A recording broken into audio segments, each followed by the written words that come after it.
Hi friends, நம்ம இந்த வீடியோவில் ரெஸ்டாரண்ட் டேஸ்ட்டில் ஃப்ரைட் ரைஸ் வீட்லேயே ரொம்ப ஈஸியாக டேஸ்ட்டாக எப்படி செய்கிறது தாங்க பார்க்க போகிறோம். அதுவும் சாஸ் இல்லாமல், சாஸ்க்கு பதிலாக நான் சொல்கிறேன் இதை சேர்த்து நீங்கள் ஃப்ரைட் ரைஸ் செஞ்சு பாருங்கள். அதுக்கப்புறம் சாஸ் சேர்த்து செய்கிற ஃப்ரைட் ரைஸை விட இதை சேர்த்து செய்கிற ஃப்ரைட் ரைஸோட டேஸ்ட்டு தாங்க ரொம்ப டேஸ்ட்டாக இருக்கும். வீடியோவை எந்த இடத்துலையுமே கண்டிப்பாக ஸ்கிப் பண்ணாதீங்க ஃப்ரெண்ட்ஸ். வாங்க இந்த ஃப்ரைட் ரைஸ் ரெசிபி எப்படி செய்யலான்னு பார்ப்போம். அதுக்கு முதல்ல கடாயில் 4 டேபிள் ஸ்பூன் சமையல் எண்ணெய் சேர்த்துக்கோங்க. எண்ணெய் சூடானதுக்கு அப்புறமா 3 டேபிள் ஸ்பூன் அளவுக்கு பொடியா நறுக்கின பூண்டு, 2 டேபிள் ஸ்பூன் பொடியா நறுக்கின இஞ்சி, ஒரு பெரிய பச்சை மிளகாயை பொடியா நறுக்கிட்டு சேர்த்துட்டு இதை இப்போ நல்லா பொன்னிறமா வாசம் வர அளவுக்கு இது போல வதக்கி விடுங்க. அதுக்கப்புறமா 2 மீடியம் சைஸ் பெரிய வெங்காயம் எடுத்திருக்கேன்.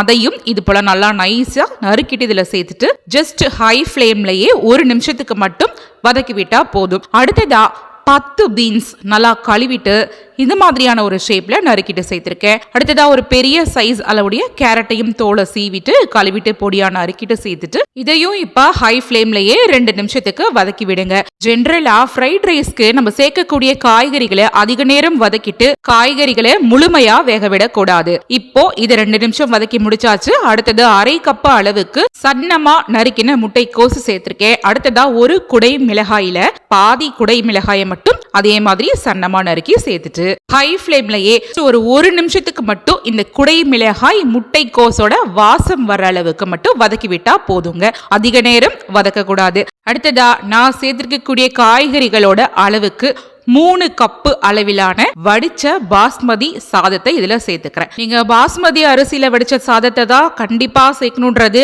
அவசியம் கிடையாதுங்க. நீங்க நார்மலா வீட்டுல வடிச்சு சாப்பிடக்கூடிய சாதத்தை கூட சேர்த்து இந்த ஃப்ரைட் ரைஸை தாராளமா செய்யலாம். இப்போ இந்த சாதத்தை சேர்த்து ஜஸ்ட் ஒரு நிமிஷத்துக்கு மட்டும் கலந்து விட்டுடுங்க. இப்போ இந்த ஃப்ரைட் ரைஸ்ல கடைகள்ல கிடைக்கக்கூடிய ரெடிமேடு சாஸ் எதையுமே சேர்க்க போறதே கிடையாது. அதுக்கு பதிலா ஒரு மிக்ஸி ஜார் கப்ல ஒரு பெரிய சைஸ் அளவுடைய பழமான தக்காளி கட் பண்ணிட்டு சேர்த்திருக்கேன். ஒரு பெரிய சைஸ் அளவுடைய பச்சை மிளகாயை 2ஆ உடைச்சிட்டு சேர்த்திருக்கேன். கலருக்காக ஒரு பெரிய சைஸ் காஷ்மீரி மிளகாய், 4 இருந்து 5 பூண்டு பற்கள், 1 டீஸ்பூன் அளவுக்கு சர்க்கரை இதெல்லாம் சேர்த்துட்டு தண்ணீர் சேர்க்காம நல்லா நைஸான பேஸ்டா அரைச்சிட்டு ஒரு பேன்ல சேர்த்துக்கோங்க.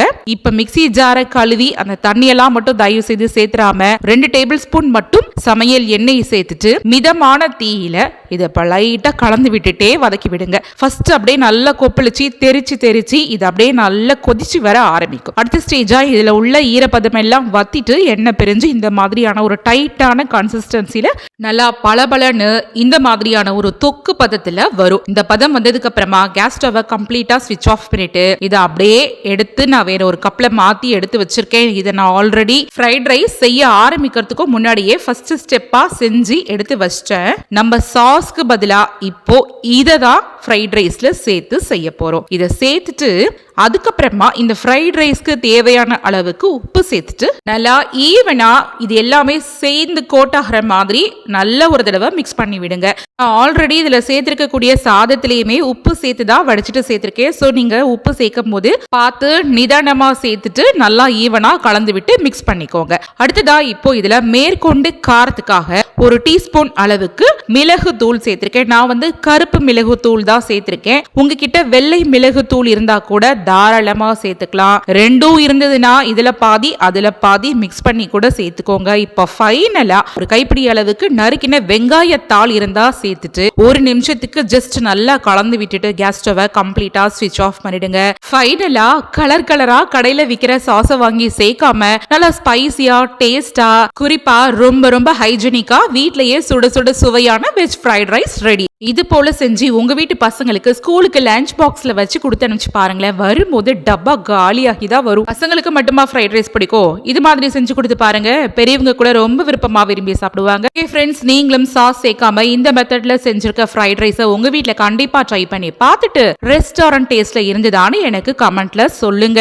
இந்த ரெசிபி வீடியோ பிடிச்சிருந்ததுன்னா இந்த வீடியோவை உங்க ஃபேமிலி அண்ட் ஃப்ரெண்ட் சர்க்கிள் கூட நிறைய ஷேர் பண்ணிக்கோங்க. அப்படியே மறக்காமல் சூப்பர் கிச்சன் சேனலையும் சப்ஸ்கிரைப் பண்ணிக்கோங்க. Thanks for watching.